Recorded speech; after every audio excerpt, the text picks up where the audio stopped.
Smash 115. Yan,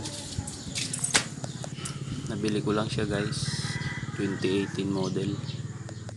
Yan guys, natanggal ko na pala yung kanyang ibang kaha. Tingnan natin kung panalo ba tayo o na-scam tayo sa motor na to. Yan guys, abangan nyo, check natin tong motor na to kung anong naging problema.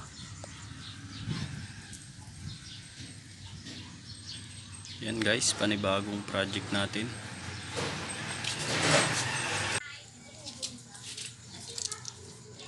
Okay pa naman yung kanyang wirings, buhay pa yung kanyang battery guys.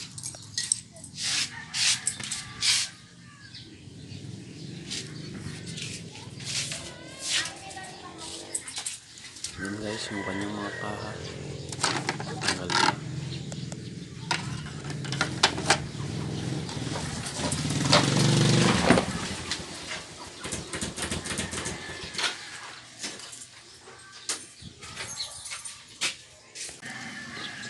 Yan, naka-rim set na rin siya.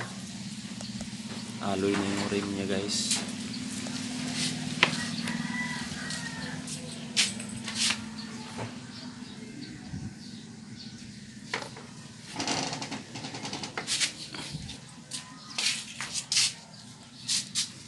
Yan guys, 2018 model, 112 cm yung kanyang black diaphragm type. Stock pa naman yung kanyang mga wirings. Okay naman yung kanyang kuryente, may gasolina guys. Check na rin natin tong kanyang rectifier.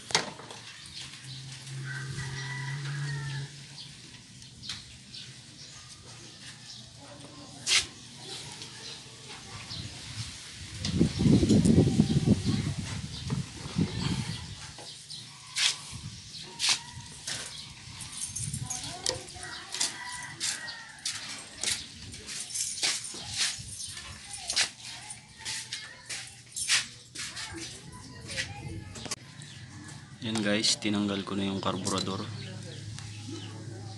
Siyempre paandarin muna natin para malaman natin kung ano yung mga problema nitong motor na to. Yan.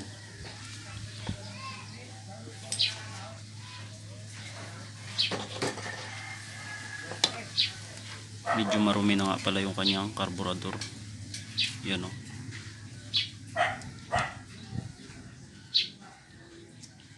Palitan muna natin siya ng karburador guys, yung stock ng aking Suzuki Smash. Yan guys, ito ipapalit natin. Yan guys, paandarin lang muna natin tong motor na to para malaman natin lahat ng problema. Yan, palit muna natin to guys. Yan nga guys, naisalpak na natin. Ito na yung kanyang stock na carburetor diaphragm. Yan, itong diaphragm pala na to guys, ito yung sa Smash ko. Yan, yan yung Smash ko guys, kasi nga nagpalit tayo ng piston type. Yan, ito muna yung ating ikinabit kasi nga sobrang dumi na nitong kanyang stock na carburetor. Yan, linisin muna natin to guys, baka ito lang yung naging problema. Yan guys, tara i-kick muna natin para pumasok yung gasolina sa carburetor.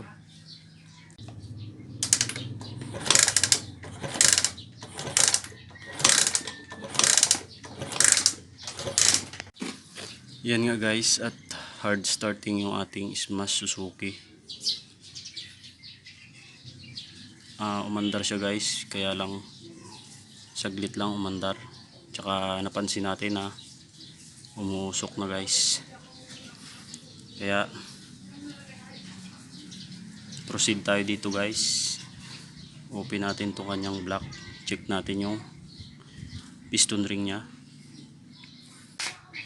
Yan, tinry ko siyang palitan ng rectifier, kaya lang talagang hard starting. Tsaka umuusok na guys. Yan.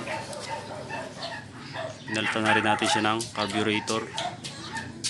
Hard starting pa rin. Kaya proceed tayo dito guys. Check natin yung ring. Yun guys, tinanggal ko na yung kanyang tambutso. Yan. Dito pa lang mapapansin na natin na naglalangis yung ating tambutso. Yan guys, ibig sabihin lang na talagang may tama na yung ring. Yan. Tingnan natin dito. Kung talagang may lumalabas na langis na. Yan guys. Puro langis. Magbubukas tayo nitong block. Check natin yung piston at ring.